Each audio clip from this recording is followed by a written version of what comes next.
All right, Math 2, this is going to be a pretty quick lesson. This is our last section that we are going to do. Next week we'll have a review and a test. We're going to be doing proportions in triangles, and you can read through this theorem right here, but I'll go through the examples for you. All you're going to be doing on this lesson is setting up proportions and solving them. Just remember, on proportions, you can have different ways to set them up. How you set them up, how I set them up might be two different ways, but we end up with the same answer. So don't feel like you'd be like, oh, I would have done it that way. Well, you might have been right. So all you're going to do here is there's, again, multiple ways to set it up, but I'm going to do A is to 12. So A is to 12 as A plus 4 is to 18. So A is to 12 as A plus 4 is to 18. You could do A is to A plus 4 as 12 is to 18. However you want to do it, and then you're just going to cross multiply and solve. All right, so here we come up here. Again, there's lots of ways. I'm going to do x is to 8. And if I choose to do x is to 8, then I'm going to do x plus 5 is to 12. Again, you'll cross multiply and solve. All right, so here I'm going to do 12 is to 9. 12 is to 9 as 2x is to x plus 4. Again, you can do 12 is to 2x as 9 is to x plus 4, something like that. Just remember, if you're going from left to right, you go left to right both ways, and you'll cross multiply, get 18x equals 12x plus 48, and you'll solve for x. All right, same concept down here. They're telling you if you have parallel lines, whether there's 2, 3, 4 sets of parallel lines, it doesn't really matter. Their sides are proportional. So like the distance from A to B, if A to B is to B to C as WX is to XY. All right, so you're just going to set up your proportions again.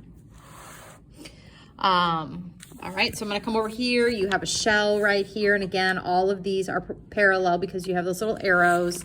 So if I want to solve, let's say for x, okay, I'm going to use these four numbers right here. So I'm going to do 8.8 is to 11 as x is to 10.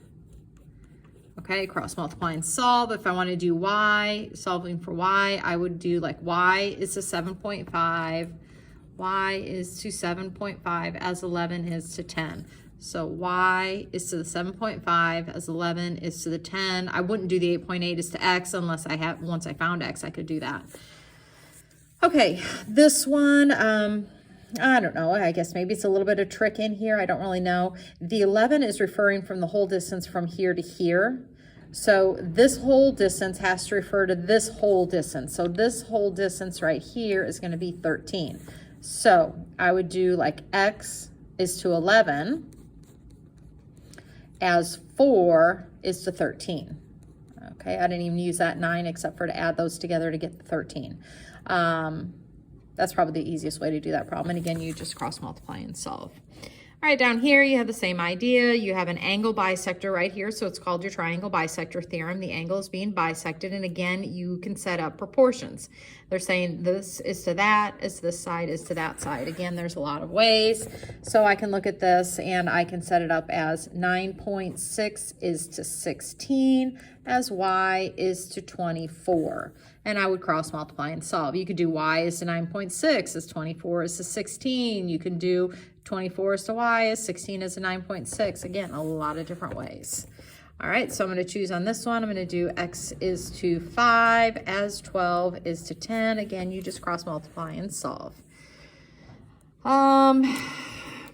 Basically, I feel like that is just about it.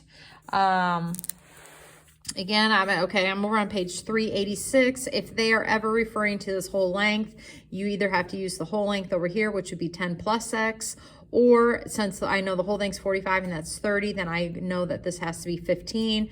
Then don't even use the 45. You can do x to 15, 10 is to 30, stuff like that. So if you have any questions, just let me know, and the assignment will be on Google Classroom.